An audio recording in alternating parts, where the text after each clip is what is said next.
cosa sei. Buongiorno a tutti, bentornati a Parlando Liberamente, la nostra intervista settimanale con i protagonisti della politica, dell'attualità, del giornalismo. Oggi abbiamo con noi appunto il giornalista, firma di diverse testate, tra cui Libero, corrispondente internazionale del The Washington Times e studioso del pensiero conservatore anglo-americano, Marco Respinti, che dovrebbe già essere in collegamento. Ciao Marco. Ci sono, ciao Giovanni. Ciao e Eccomi. benvenuto, anzi bentornato a Rigore su Radio Libertà. Grazie, è sempre un piacere.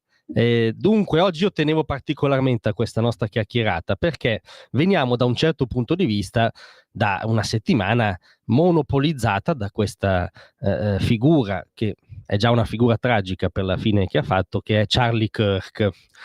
Però, a mio giudizio, veniamo anche da una settimana, diciamo, un po' di caricature. C'è la caricatura del mainstream che ce l'ha raccontato sostanzialmente come una sorta di dottor Goebbels, no? C'è un pazzo estremista, omofobo, razzista e via elencando luoghi comuni, e forse c'è anche una certa cultura d'area di centrodestra, come dire, che lo sventola come santino, ma non ne ha assimilato in toto la lezione, via.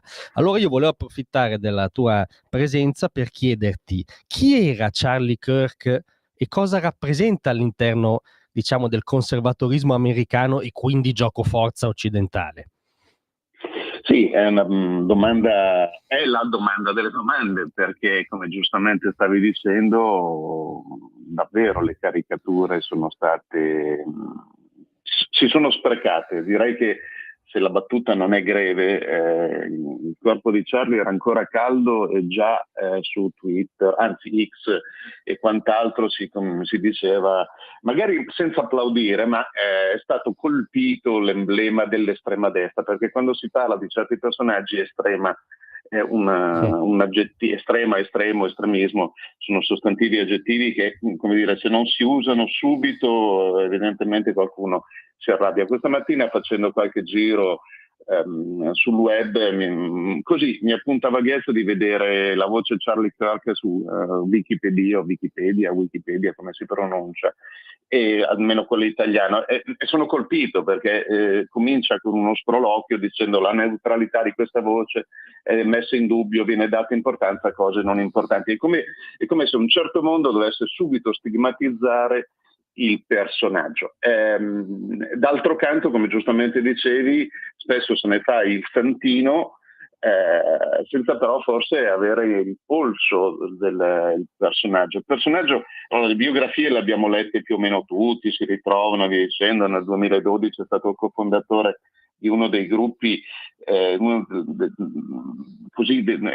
insieme di gruppi più significativi forse degli ultimi anni nella politica statunitense, ma non solo nella politica, nel mondo mondo culturale statunitense, del conservatorismo, quindi della destra, Turning Point USA, grazie a questa organizzazione ha mobilitato numerosissimi giovani, soprattutto in ambiente universitario. Il presidente Trump ha riconosciuto il ruolo fondamentale che ha avuto nel convincere gli elettori, soprattutto giovani, a votare per lui all'ultima tornata elettorale. Ma non basta questa biografia che comunque si trova anche al di là delle caricature un po' ovunque, se non si coglie quello che ha cercato di fare Charlie Kirk attraverso Turning Point USA e tutta una serie di personaggi che gli stavano attorno e che a lui si sono e si stanno ispirando. Perché quello che ha cercato di fare Charlie Kirk è tradurre, traslare, trasferire, trasmettere la cultura conservatrice, che non è una cosa che nasce sotto il cavolo ieri pomeriggio, ma una storia bisecolare. Comincia 200 anni fa, ha avuto nel Novecento un'incarnazione culturale intellettuale molto forte, ha espresso molto precisa, ha espresso poi uomini politici del calibro di Barry Goldwater, di Ronald Reagan, e cito i due nomi che vengono più facili. Ecco, ha cercato di portare quella cultura a diventare azione. A me ricorda tantissimo quello che fu la storia poco conosciuta in Italia degli albori del moderno movimento conservatore negli Stati Uniti, cioè negli anni 50, quando appunto attorno alla figura di Barry Goldwater, che perse clamorosamente le elezioni nel 1964, quindi 61 anni fa, per fuoco amico interno al Partito Repubblicano, perché lui era a destra, il Partito Repubblicano era qualcos'altro a quel tempo, e che cercò di tradurre anche in politica la lezione dei maestri culturali del tempo, Richard Weaver, Russell Kirk, Frank Meyer, Murray Rothbard, potremmo fare un elenco, e provò a fare una proposta politica. Attorno a quella proposta politica nacque immediatamente un movimento che autenticamente, una volta tanto, può essere definito sinceramente di popolo, fatto di organizzazioni soprattutto studentesche. Uno dei libri più importanti di quel mondo era God and Man at Yale di William Francis Buckley, certo. che metteva il sale sulla coda al pensiero liberal, e già allora quasi ispirato a quella che oggi si chiama cancel culture, dentro uno dei mostri sacri dell'Ivy League, Yale. Quindi mondo studentesco, universitario, gruppi di azione che si trovarono a cercare di tradurre in politica il conservatorismo. Poi quella storia ha avuto alti e bassi, ha prodotto Ronald Reagan e quant'altro. A me ricorda tanto l'azione che Charlie Kirk, attraverso Turning Point USA, ha fatto negli ultimi anni, dal 2012 in poi, quando questa sua avventura è stata fondata, lui ne è stato il cofondatore, il tentativo ancora una volta di far calare dai massimi sistemi che nessuno nega, che sono importantissimi, che fondano l'azione politica, dentro l'azione politica quotidiana, nel tempo di oggi, non negli anni 50, nel tempo di oggi, che è quello fatto di social media, di conversazioni telegrafiche, lo dico con rammarico, gente che non legge più i libri, e i libri si pubblicano, rimangono sugli scaffali, soprattutto presso i giovani, e dove i social media, una volta era la televisione, ma adesso ci sono altri strumenti, spesso propongono quell'analisi culturale, politica e addirittura valoriale che è fondata su 4 parole, lo slogan e quant'altro, e che quindi non permette nessun approfondimento. Charlie Kirk ha tentato di entrare dentro quel mondo, questo mondo della comunicazione politica e addirittura della comunicazione valoriale, non contro ma sfruttando negli strumenti, per raccontare un'altra storia. Quale? Una storia antica quanto il conservatorismo americano. A me ha colpito uno dei suoi tantissimi interventi che oggi si trovano su Facebook, su YouTube e quant'altro. Quindi ognuno se ne può fare una cultura e non deve fidarsi di quello che sto dicendo io, lo può vedere in prima persona. Mi ha colpito una delle sue interventi, vado a memoria, ma sostanzialmente diceva questo: i nostri nemici, la cultura liberal, la cultura radical, la sinistra, il pensiero woke, la cancel culture, addirittura l'islamismo come caricatura dell'Islam, caricatura violenta e quant'altro dell'Islam e quant'altro, hanno a cuore noi e il nostro modo di vivere. Lui diceva il nostro American way of life,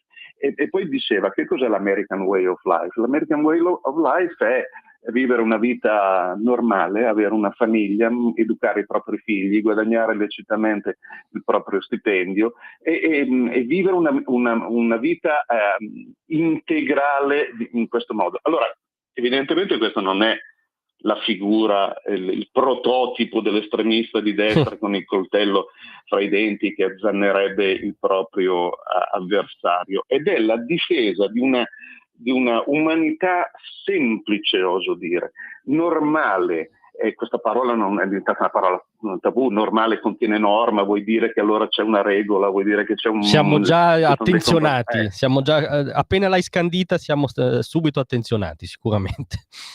Esattamente, assolutamente. La normalità, norma, questa cosa qui, come dire, tutto lecito perché tanto va bene, tutto è tutto uguale. Ecco, Charlie Kirk è morto perché difendeva la normalità, potremmo dire in sintesi, e ha cercato di portare questa cultura, che è una cultura profonda, che non è lo status quo, che non è la stagnazione, che non è il piccolo signor Friedman, che non è ma è la normalità. Esiste una norma nella realtà, esiste una norma nella morale, esiste una norma nella vita politica.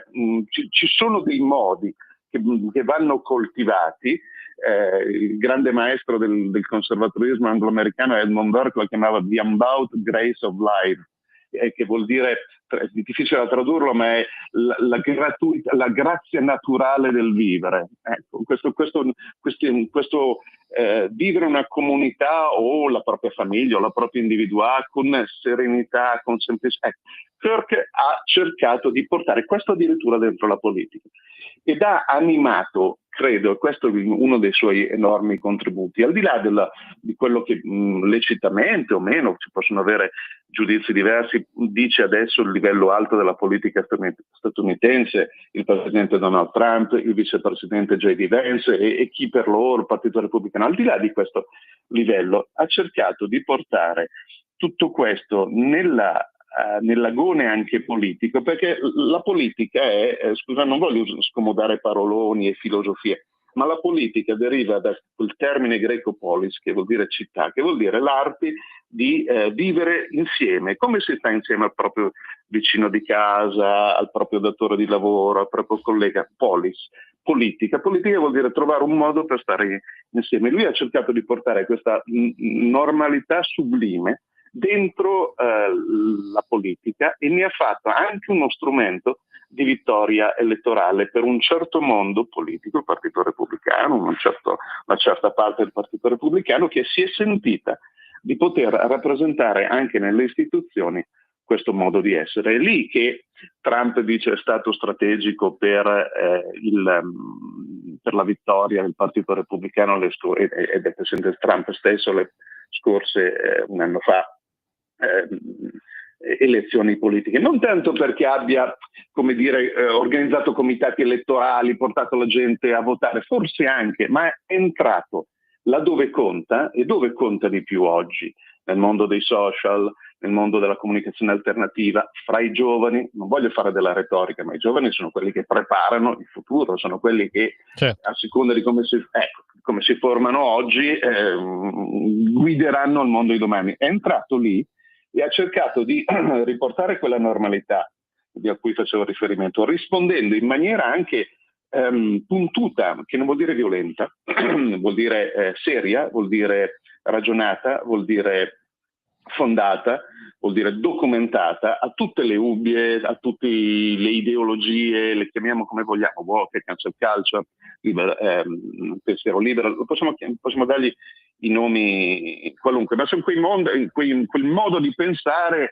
Faccio degli esempi che conoscono tutti, che oggi come oggi nessuno sa più definire che cosa sia una donna come diversa da un uomo, perché se lo fai già il pensarlo è vietato. Ha portato ragionamenti di questo tipo dentro appunto la politica, cercando di dare dentro la società, per dargli anche uno spessore, certo, politico. Io tra l'altro che il suo massimo contributo sia proprio di questo tipo. E anche secondo me, no, ti interrompo, ma perché seguo quello che stai dicendo, mi ha colpito molto. Faceva questo, diciamo, parolone greco per parolone greco, visto che non sono colti solo quelli di sinistra, oggi ci diamo un tono. Cioè faceva questo in modo socratico, usando il logos, no? Cioè facendo del confronto il baricentro di questa sua azione, come dirti, anche di controcanto culturale. E questo metodo, come dire, no? È il contrario di qualunque autoritarismo, sbaglio? Hai perfettamente ragione, mi hai anticipato, io parlo sempre troppo, stavo perdendo non il filo, ma stavo andando troppo in là per arrivare a dire esattamente quello che hai detto. Attraverso questo metodo dialettico, nel senso originario, nobile, non marxista, certo, dell'espressione, cioè traduco, parlando degli argomenti con la gente, guardando in faccia la gente. Charlie Kirk è morto in diretta social mentre era in un bagno di folla con gente che alcuni lo appoggiavano, alcuni lo contestavano. Lui cercava questo, perché è come dire, se convinci i convinti e come dicono gli americani predichi al coro, non serve assolutamente niente.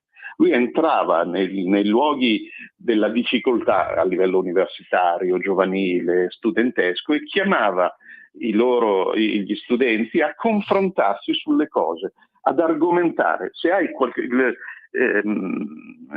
uno degli slogan che utilizzava e che descrivevano questi suoi happening, questi suoi incontri era "prove me wrong", Certo.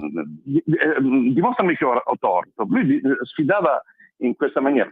Allora, io sostengo una tesi, tu che dici il contrario, vieni qui, sostieni le tue tesi e dimostrami che ho torto. E dialetticamente, cioè parlando, proviamo a darci delle ragioni e vediamo, poi ognuno sceglierà se è stato convinto o no.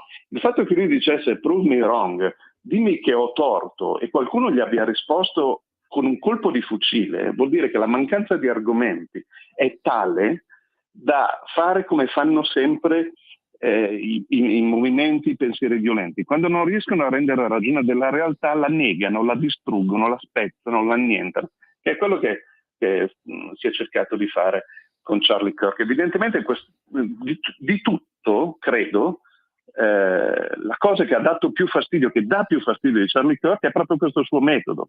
Come dire, il confronto, il dialogo, anche maschio, anche serio, anche puntuto, anche appassionato, e perché no, tutto è lecito prima della soppressione violenta del proprio avversario. Lui ha cercato di farlo in maniera anche, oso dire, l'ho già utilizzata altrove parlando di Charlie Kirk, e questa parola mi sento di spenderla, in maniera anche dolce, perché davvero invito i nostri ascoltatori, al di là di ogni pregiudizio, vi invito ad andare a vedere alcune delle sue performance che si trovano in rete. Ci sono dei momenti in cui degli studenti veramente con problemi, disagiati, con delle difficoltà, gli pongono le domande, e lui era un ragazzo, un padre di famiglia di 31 anni, e sembra che parli con loro come un antico saggio, accogliendoli, volendogli bene, spiegandogli le sue ragioni senza arretrare di un passo, ma guardandoli negli occhi, ripeto, volendogli bene, e spesso in maniera dolce. Mi ha colpito, sarà sensibilità personale, ancora una volta uno dei suoi interventi in cui gli chiedevano, non ricordo bene che cosa, ma la sua risposta è stata, senza quasi neanche riflettersi, Gesù Cristo è più importante addirittura della politica. Charlie Kirk era un personaggio profondamente religioso e fondava la sua azione politica in questa maniera, certo. Cioè addirittura con un afflato morale, religioso, mistico, quindi il contrario di un ideologo che cerca di imbonire l'avversario per tentare di portarlo su chissà quali sponde elettorali, politiche e via dicendo, ma bastava guardarlo negli occhi, io credo. Io purtroppo, e me ne rammarico, non ho mai avuto l'occasione, frequento molto gli Stati Uniti, di conoscerlo di persona. Ti interrompo solo un secondo, ma perché dobbiamo fare un mini spot di 30 secondi, ma 30. Torniamo immediatamente con Marco Respinti. Certo.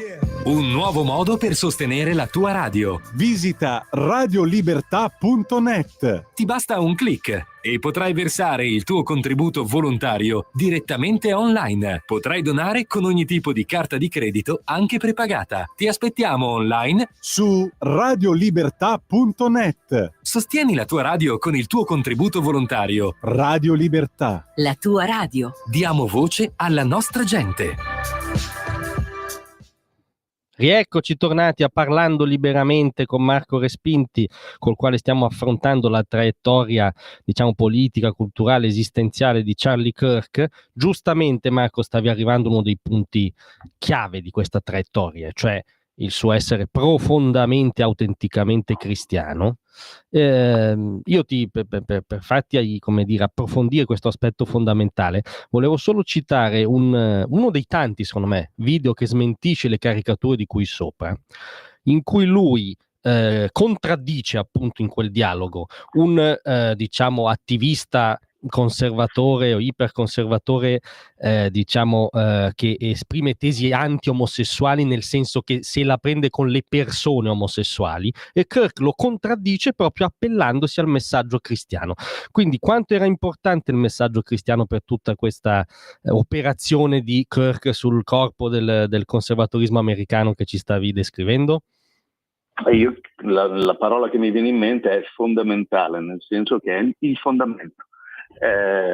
Credo che Charlie Kirk intendesse la sua azione, qualunque essa fosse, politica, culturale, possiamo usare tutti gli aggettivi, come un'espressione concreta, una manifestazione della sua fede religiosa, che, come insegna peraltro secondo il primo emendamento alla Costituzione degli Stati Uniti, che riguarda la libertà religiosa, la religione negli Stati Uniti da sempre non è un fatto privato che si consuma in antri oscuri, estraneo, nella propria stanzetta, ma è un fatto pubblico, cioè investe anche, informa la vita sociale, politica e via dicendo, perché la religione tocca i massimi sistemi e quindi ha il diritto, dice addirittura la Costituzione, di tracimare nella vita pubblica e sociale. Attenzione, quando dico religione vuol dire anche il contrario della religione, cioè uno può essere non credente e quindi vivere di conseguenza. La Costituzione americana tutela questo suo diritto. Charlie Kirk era un cristiano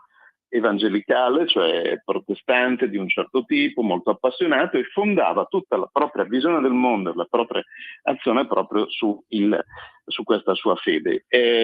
Dicevo prima, ho usato prima la parola dolcezza per il suo approccio, insieme a fermezza. L'altra che vorrei spendere è profondità.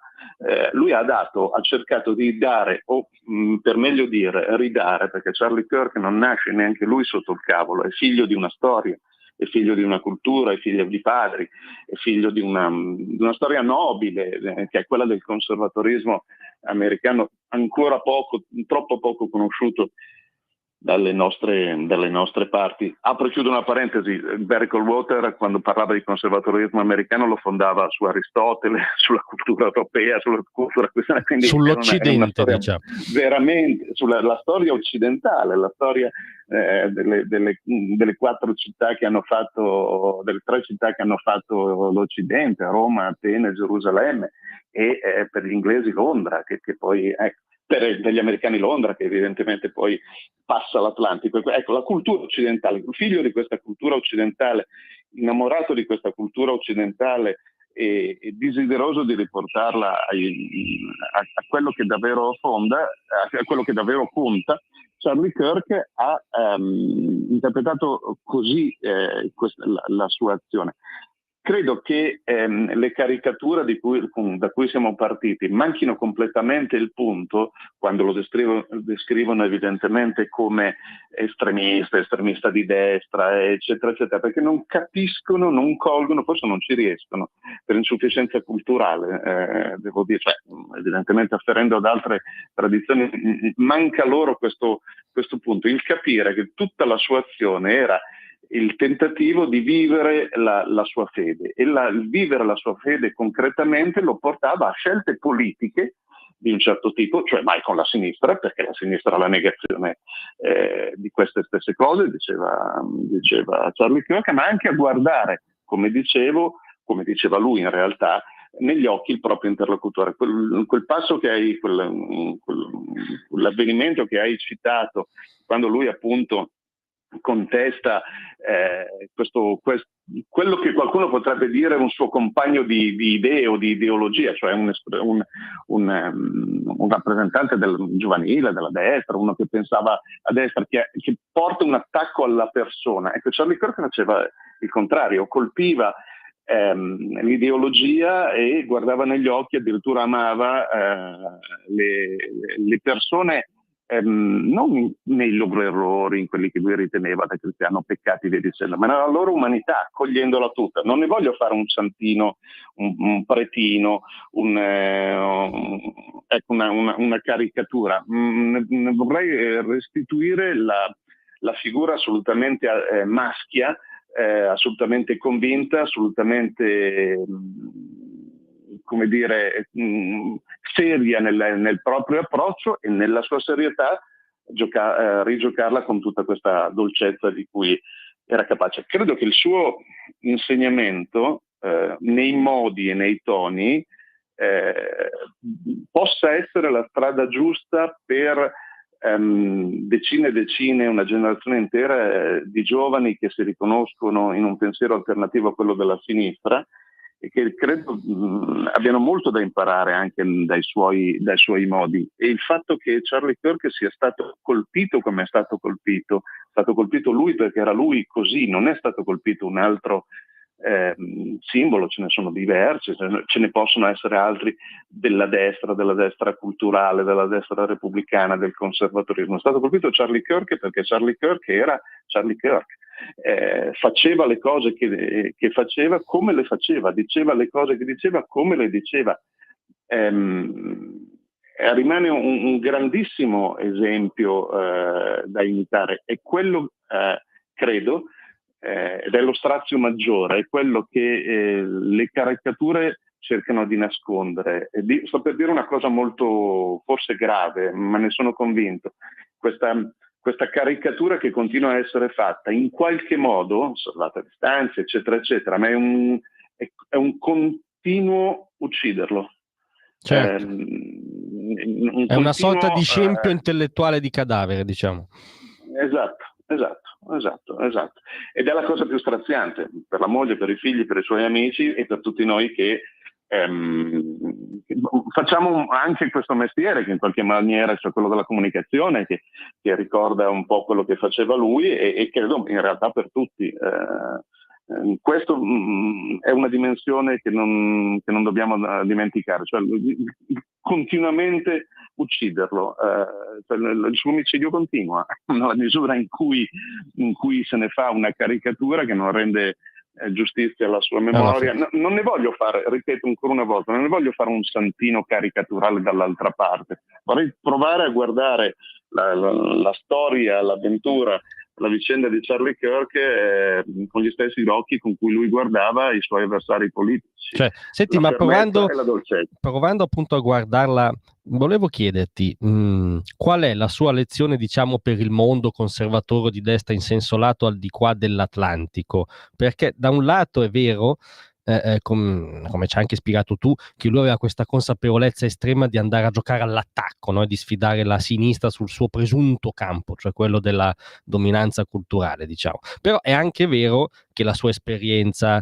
Turning Point USA, quest'ottica è stata anche valorizzata in un certo senso, no? Dalla destra istituzionale e politica. Ecco, cosa deve imparare, la dico male, la nostra destra da questo?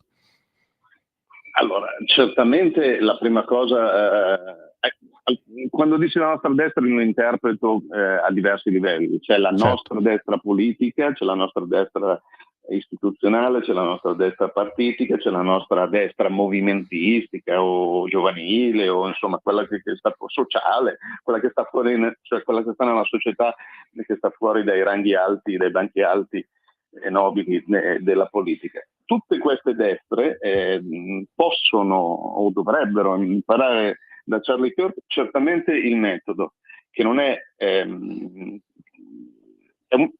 metodo di Charlie Kirk è anche un metodo molto umile, è quello di scendere in campo, mettersi nell'arena dei leoni e dire ok, attaccatemi se siete capaci e io vi rispondo sul vostro terreno. Quindi ci vuole una grande umiltà, ci vuole una grande consapevolezza e profondità delle proprie convinzioni, che non si imparano su Wikipedia il giorno prima per andare a fare un comizio, un intervento dove va fatto, ma vanno studiate. Ripeto, Charlie Kirk a naso, senza saperlo, potrei, credo, sbagliando di poco, descrivere la biblioteca da cui proviene, cioè la biblioteca che aveva in casa. Quindi bisogna usare degli strumenti, siano essi i libri o i maestri, insomma c'è una tradizione che va conosciuta per radicare profondamente le proprie idee e poi fare quello sforzo incredibile di pensare la politica come servizio, ancora una volta quello che qualcuno definirebbe un luogo comune, ma che vuol dire mettersi al servizio di una storia, di una tradizione, di un paese, di un popolo, della propria famiglia, dei propri amici, e quindi pensare che la politica non è il tutto subito, domani mattina ottenere magari un posto in consiglio di zona di Vatte la Pesca sul fiume nascosto, ma pensare che è un investimento che può avere medio e lungo termine e che va coltivato bene. Ricordo ancora che la storia da cui proviene certamente Charlie Kirk è quella storia, lo citavo prima, in cui, uso dei simboli evidentemente, Barry Goldwater perde nel 1964 e lo stesso programma elettorale, lo stesso identico programma elettorale viene portato alla Casa Bianca vittoriosamente da Ronald Reagan nel 1980, 16 anni dopo, investendo 16 anni di cultura, di dialogo con i giovani, di guadagnarsi il voto uno per uno, porta a porta, ma andandoselo a cercare e fondandolo, andandolo a radicare nell'elettorato. La nostra politica potrebbe imparare questo metodo, la nostra cultura di destra potrebbe imparare questi metodi, che sono appunto quello di una grande umiltà, un approfondimento delle proprie ragioni culturali, ideali e politiche. Dicevamo che Charlie Kirk afferisce una cultura cristiana di un certo tipo, questo potrebbe essere un modello, ma non faccio il predicatore, non è che predico la conversione immediata del nostro mondo politico, sto semplicemente dicendo che qualunque idea essi propongano abbisogna di radici, che va fondata, che non si improvvisa. La cultura della libertà, la cultura della conservazione, eccetera, eccetera, ha dei canoni, ha dei modi, ha dei contenuti. Credo che la figura di Charlie Kirk ci possa insegnare molto a tutti i livelli della nostra destra, come li definivo prima, sia nel metodo sia nel merito.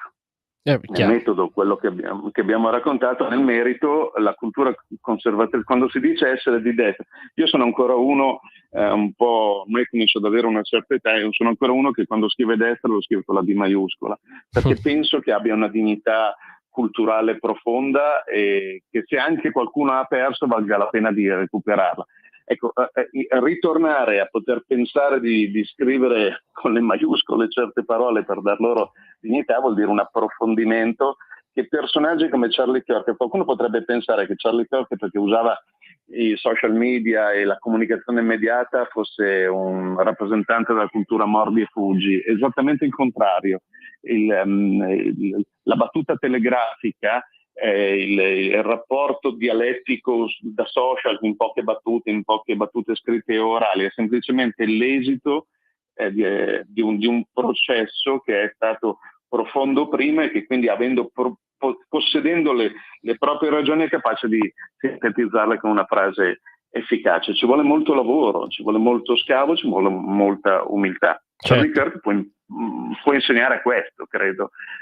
Poi va declinato, attenzione, non dobbiamo fare gli americani in Italia, non dobbiamo fare gli esterofili tanto per farlo, questo lasciamolo alla cultura appunto del mordi e fuggi, che spesso è a sinistra, che si paluda di intellettualismo, ma in realtà a volte uso l'espressione che usava uno dei miei maestri, profonda quanto una pozzanghera.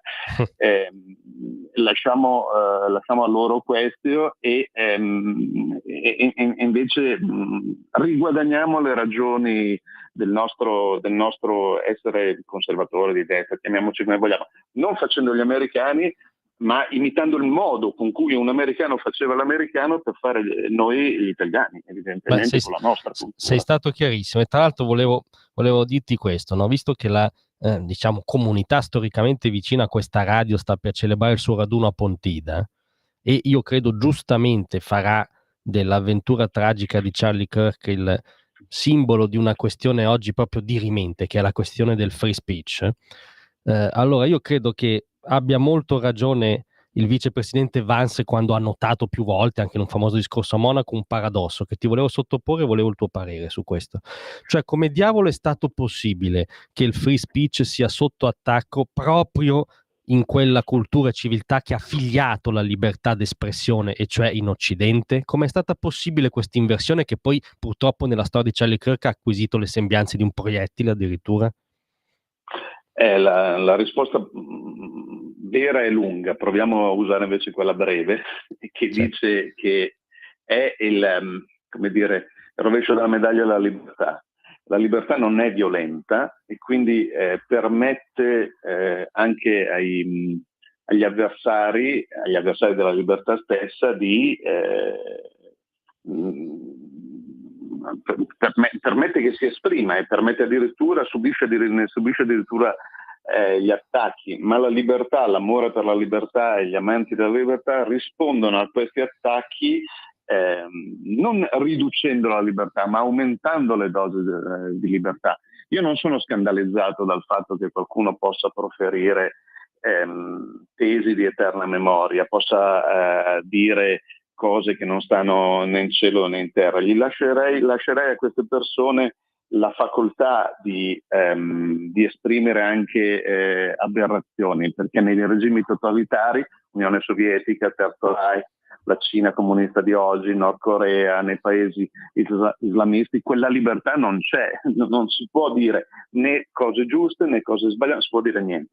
Ecco, allora io lascerei ai nostri avversari di proferire tutto quello che hanno il passa loro per la mente, a patto che io abbia lo stesso tempo e disponibilità di mezzi per fare altrettanto.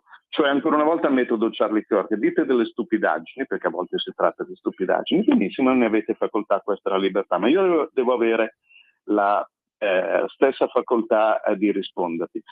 Ciò a cui non permetterei libertà, perché è la negazione della libertà, è la bugia in senso stretto, cioè mentire, quindi calunniare, dire cose. Ecco, questo essendo il contrario stesso nelle cose della libertà, ecco, su questo mi sentirei di dire, la calunnia non ha diritto di essere. Ora, il nostro mondo, l'Occidente, che ha generato questa cultura, e c'è una ragione perché nel nostro mondo ha generato questa cultura della libertà, in altri paesi del mondo prima, dopo e durante, cioè ancora oggi quella cultura la loro cultura non ha espresso quella libertà, per cui questa libertà è assente. Il nostro mondo ha permesso che anche chi pensasse in maniera contraria addirittura allo spirito di libertà potesse esprimersi. È al contempo una forza del mondo occidentale e una sua debolezza, perché evidentemente i nemici della libertà interpretano questa possibilità di esprimersi come anche la possibilità di, come dicevo, calunniare, dire menzogne e addirittura ribaltare quello che viene chiamato hate speech, cioè accusare qualcuno di discorso d'odio facendo un discorso d'odio, cioè odiandolo. Se il nostro mondo non recupera, se il mondo occidentale non recupera questa distinzione fra è lecito proferire qualunque opinione, a patto che io stesso abbia lo stesso tempo, disponibilità di risponderti, e a patto che la menzogna blatant, dicono in inglese, palese, conclamata, e quindi la calunnia non abbia diritto di cittadinanza, perché non si può calunniare impunemente. Se il nostro Occidente non recupera questa distinzione, cade sotto la propria stessa forza, cioè il dire che siccome chiunque ha diritto di esprimersi, allora anche chi nega la libertà di espressione sta in realtà esercitando il proprio diritto alla libertà.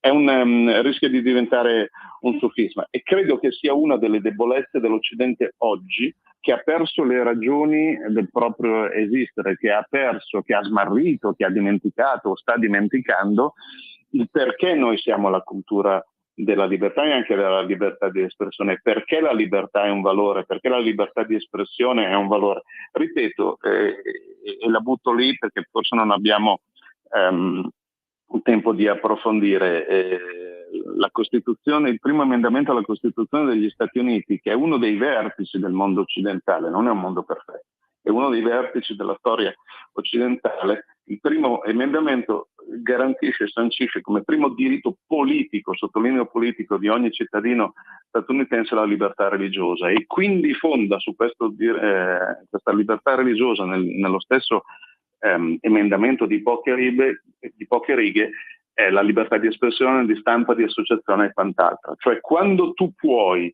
liberamente decidere come impostare la tua vita nei massimi sistemi, libertà religiosa, Dio esiste, Dio non esiste, decidete voi, ma poi vivete di conseguenza. Allora le libertà, se quella libertà è garantita ai singoli e alle comunità, allora le altre libertà vengono garantite di conseguenza e vengono tutelate proprio da quella libertà massima. Quando si perde questo gioco gerarchico addirittura fra le libertà, quindi se ne smarrisce il senso, tutto diventa uguale a se stesso, tutto diventa lecito, la libertà di espressione viene tradotta come la libertà di abbattere il proprio nemico, o la libertà di censurarlo, o la libertà che è solo mia e tua no, perché tu non hai diritto, secondo certi criteri, di esprimerti. Credo che il gioco sulla libertà di espressione oggi sia questo, un gioco serissimo, che non è semplicemente la facoltà di dire tutto quello che mi passa per la testa, ma fondare addirittura uno dei canoni, dei pilastri su cui si regge la nostra civiltà.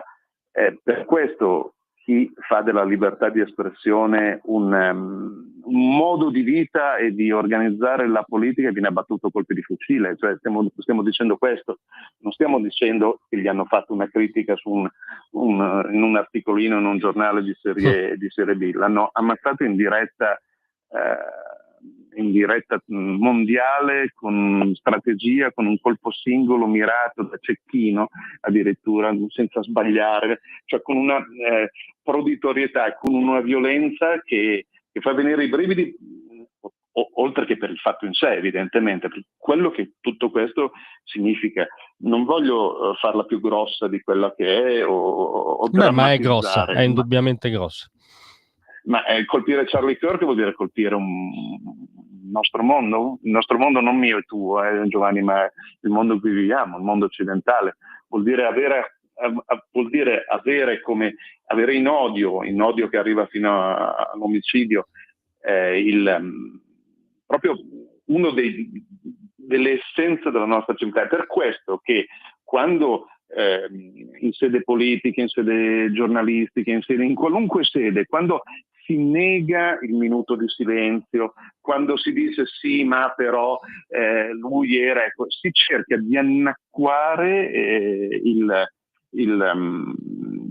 la portata di questo fatto che è enorme, è storica, per la morte di una persona, ma per quello che questo rappresenta, forse è un turning point, per usare il nome, certo, dell'associazione co-creata da Charlie Kirk, e ripeto quello che diciamo prima, è come continuamente sparare a Charlie Kirk, quando si nega, si sminuisce, si cerca di dire sì, vabbè, ma insomma, prima ancora che giustificare. Poi c'è qualcuno che addirittura giustifica il fatto, ma anche quelli che non giustificano, ma cercano di sminuirlo. Se lo fanno coscientemente, stanno cercando di attaccare profondamente uno dei pilastri di quello che vuol dire Occidente. Io credo che questa parola sia una parola nobile, per cui non va più di moda, o va poco di moda, ma è una parola nobile che va difesa, con le unghie e con i denti, con la stessa dolcezza con cui faceva Charlie Kirk, con la stessa fermezza.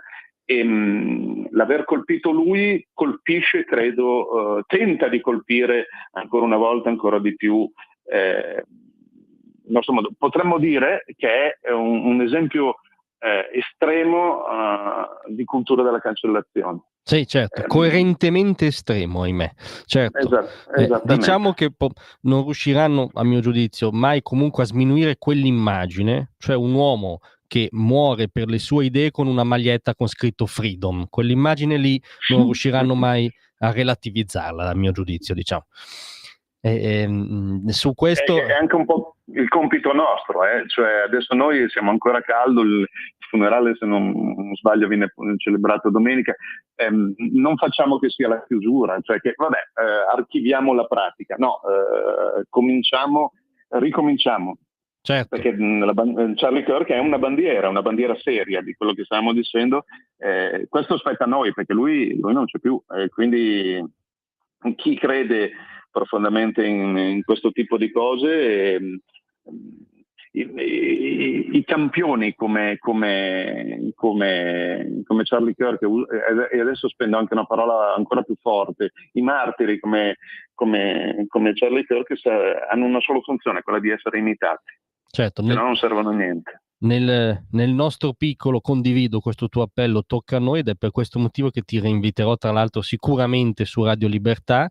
Purtroppo abbiamo finito il nostro tempo, ma ti ringrazio perché siamo andati, a mio giudizio, ben oltre sia la caricatura che il santino. E io ringrazio te, sono sempre disponibile. A presto Marco, grazie di tutto. A prestissimo.